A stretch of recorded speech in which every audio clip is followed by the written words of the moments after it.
8वें वेतन आयोग को लेकर 25 फरवरी को नेशनल काउंसिल यानी JCM की ड्राफ्टिंग कमेटी की एक अहम बैठक हुई, जिसमें स्टाफ साइड के नेताओं ने हिस्सा लिया और सरकार को सौंपे जाने वाले संयुक्त ज्ञापन को अंतिम रूप से देने पर चर्चा हुई। इस बैठक में कर्मचारियों से जुड़े कई महत्वपूर्ण मुद्दों पर विस्तार से विचार किया गया, क्योंकि आने वाला वेतन आयोग अगले कई सालों तक केंद्रीय कर्मचारियों की सैलरी, भत्तों और पेंशन की दिशा तय करेगा। रेलवे कर्मचारियों की बड़ी यूनियन के महासचिव और स्टाफ साइड के प्रमुख नेता शिव गोपाल मिश्रा ने मीडिया से बातचीत में बताया कि मीटिंग में फिटमेंट फैक्टर कितना रखा जाए, न्यूनतम वेतन कितना हो, वेतन यूनिट की संख्या क्या हो, कौन कौन से भत्ते जोड़े जाएं और नए वेतन ढांचा कैसा बने, इन सभी बिंदुओं पर गंभीर चर्चा हुई। उन्होंने ये भी बताया कि 8वें वेतन आयोग से जुड़े करीब 18 अहम सवालों पर चर्चा विमर्श किया गया है, ताकि कर्मचारियों की मांगों को मजबूत तरीके से रखा जा सके। हालांकि लगभग 2 घंटे चली बैठक में सभी मुद्दों पर अंतिम सहमति नहीं बन पाई। इसीलिए तय किया गया है कि 10 मार्च के बाद होने वाली अगली बैठक में चर्चा जारी रहेगी और उसके बाद ही अंतिम मसौदा तैयार किया जाएगा।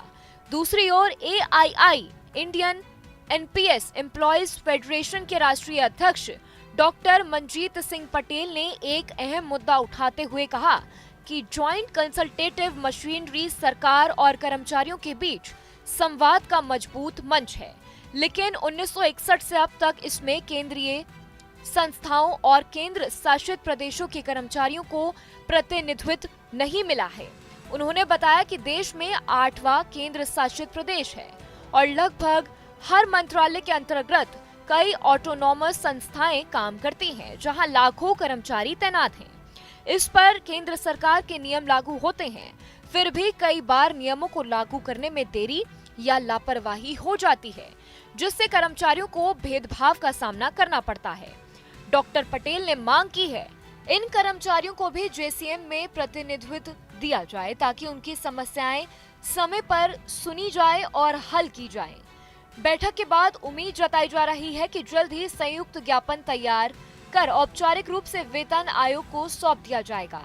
इसके बाद आयोग ये तय करेगा कि कर्मचारियों की किन मांगों को स्वीकार किया जा सकता है। फिलहाल कर्मचारी संगठन अपनी प्रमुख मांगों को 3.25 का फिटमेंट फैक्टर, सालाना 7% वेतन वृद्धि और पुरानी पेंशन योजना की बहाली को चर्चा के केंद्र में बनाए रखने के लिए पूरी ताकत लगा रही है।